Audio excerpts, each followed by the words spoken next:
सबसे पहला सवाल चलिया जी आप ही से करना पड़ेगा कि ये जो पूरा फेरबदल हुआ है, ये जो 2 मंत्रियों की शिफ्टिंग हुई है, एक का प्रमोशन हुआ है, खासकर जहां तक जयपाल रेड्डी का सवाल है, कहीं कांग्रेस फंसती नजर आ रही है आपको?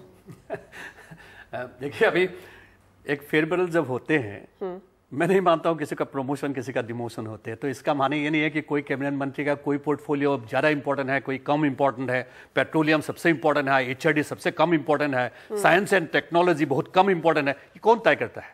हम लोग जितना जानते हैं पार्लियामेंट पे रह के, इतना दिन काम करके, हम लोग समझते हैं कि सारे मंत्रियां सेम है, and prime minister is the first among the equals, and it's prime minister who decides who has to be given what. That is why he is the prime minister. हम लोग ब्रिटिश सिस्टम फॉलो करते हैं, और हमारा parliament का जो convention है, ministry का जो कन्वेंशन है, prime minister and a party decides who has to work where. उसके लिए बहुत सारे कैलकुलेशंस होते हैं, बहुत सारे कंपल्सन्स होते हैं।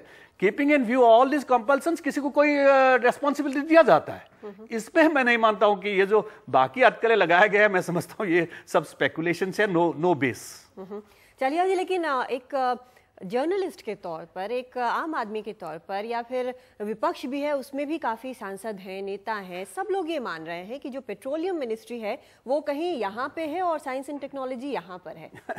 देखिए, कुछ लोग तो ये भी बोल रहे हैं कि सलमान खुर्शीद जी को सबसे इंपॉर्टेंट पोर्टफोलियो मिला है, फॉरेन अफेयर्स। सलमान खुर्शीद की बात ही नहीं की, अब सिर्फ ये साइंस एंड टेक्नोलॉजी और ये मैं बता रहा हूं, मैं अगर साइंस एंड टेक्नोलॉजी कोई पोर्टफोलियो ही नहीं है तो मैं कहूंगा कि तो पेट्रोलियम इतना इंपॉर्टेंट क्यों है? क्योंकि पेट्रोलियम से गाड़ी चलते हैं, इसलिए साइंस एंड टेक्नोलॉजी, रिसर्च, ये फ्यूचर रिसर्च, फ्यूचर परफेक्शन, इसका कोई जरूरत नहीं है। मैं ये तो मानता ही नहीं। अगर कोई मानते हैं तो ये that is their view, we can't accept to that. ठीक है, चलिए इस पर हम धर्मेंद्र प्रधान जी से भी पूछेंगे, और पहले नरेंद्र तनेजा से ही पूछ लेते हैं कि आप ऊर्जा विशेषज्ञ हैं, और जैसा यहाँ पे करीब चालिया जी भी बोल रहे हैं, और जितने इनके जो सहयोगी हैं, कांग्रेस के जितने नेता हैं, सब यही बोल रहे हैं कि इसमें सारी मिनिस्ट्रीज एक जैसे होते हैं, कोई फर्क नहीं पड़ता, कोई प्रमोशन कोई डिमोशन नहीं है। लेकिन पेट्रोलियम मिनिस्ट्री हम ये मानते हैं कि बेहद अहम मिनिस्ट्री है, उसमें अगर कोई फेरबदल होती है तो उसमें नज़र सबकी उस पर रहती है। देखिए, हमारे देश की जो अर्थव्यवस्था है उसका 22% हिस्सेदारी पेट्रोलियम एंड नेचुरल गैस की है। इतनी अहम है। वित्त मंत्रालय के बाद जितने भी आर्थिक मंत्रालय होते हैं उसमें सबसे इंपॉर्टेंट कोई मिनिस्ट्री है तो वो पेट्रोलियम नेचुरल गैस होती है। और पूरी दुनिया के अंदर तेल के बारे में कहा जाता है कि तेल 90% राजनीति होती है, अर्थात खाली ये पेट्रोलियम और नेचुरल गैस नहीं है, इसमें भारी भरकम राजनीति और कूटनीति भी शामिल होती है। अब प्रश्न ये उठता है कि भाई प्रधानमंत्री ने ये फैसला क्यों किया? मेरा जो, क्योंकि मैं पेट्रोलियम मिनिस्ट्री, पेट्रोलियम सेक्टर को हर घंटे की नज़र से देखता हूं, मेरा ये मानना है कि प्रधानमंत्री का एक नज़रिया है कि जो पेट्रोलियम एंड नेचुरल गैस किस तरह चलना चाहिए। आपको ये नहीं भूलना चाहिए कि प्रधानमंत्री डॉक्टर मनमोहन सिंह ओएनजीसी के बोर्ड पर रह चुके हैं 5 साल, तो उनको ऑयल एंड नेचुरल गैस के बारे में बहुत पता है। उनका एक नजरिया है कि ये सेक्टर हमको विश्व स्तर पर ले जाना पड़ेगा, इसका आधुनिकीकरण करना पड़ेगा, और इसके साथ में हमको इसको थोड़ा सा खोलना पड़ेगा, क्योंकि 70% ये सेक्टर अभी सरकार के हाथ में है और सरकारी कंपनियों के माध्यम से चलता है, जो बड़ी अच्छी बात है।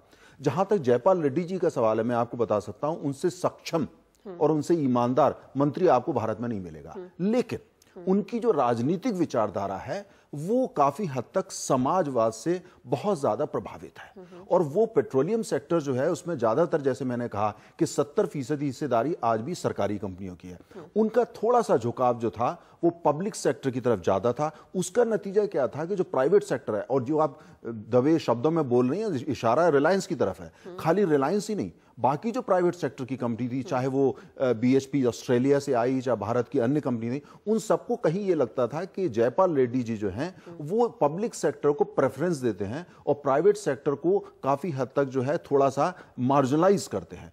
इसकी शिकायतें कहिए आप, या इसकी बात चारों तरफ हो रही थी, जबकि प्रधानमंत्री, मुझे ऐसा लगता है, और प्लानिंग कमीशन, उनका ये कहना था कि पब्लिक सेक्टर के साथ साथ हमको मल्टीनेशनल कंपनी और भारत की प्राइवेट सबको प्रोत्साहित करना पड़ेगा, क्योंकि हमारी जरूरत इतनी ज्यादा है। आज हम जितनी भी विदेशी मुद्रा कमाते हैं 50% हम ईंधन आयात करने में लगा देते हैं। तो उससे क्या हुआ? उससे ये हुआ कि ऐसी एक छवि बन गई, परसेप्शन बन गया कि जयपाल रेड्डी जी जो हैं वो एंटी रिफॉर्म हैं और ये सोशलिस्ट हैं पुराने जमाने के, और ये नहीं चाहते कि पेट्रोलियम सेक्टर का ऐसा आधुनिकरण हो जैसा कि प्रधानमंत्री चाहे। ऐसा एक परसेप्शन बना, उस परसेप्शन की और ये 6 महीने लगातार चला। परसेप्शन की कीमत ये जो मेरे अगर आप मुझसे पूछें, ये जो कीमत जयपाल रेड्डी ने चुकाई है, इसमें सच या झूठ को ढूंढेंगे आप गलत नतीजे पर पहुंचेंगे। ये जो परसेप्शन क्रिएट हुआ, ये उसकी सजा है।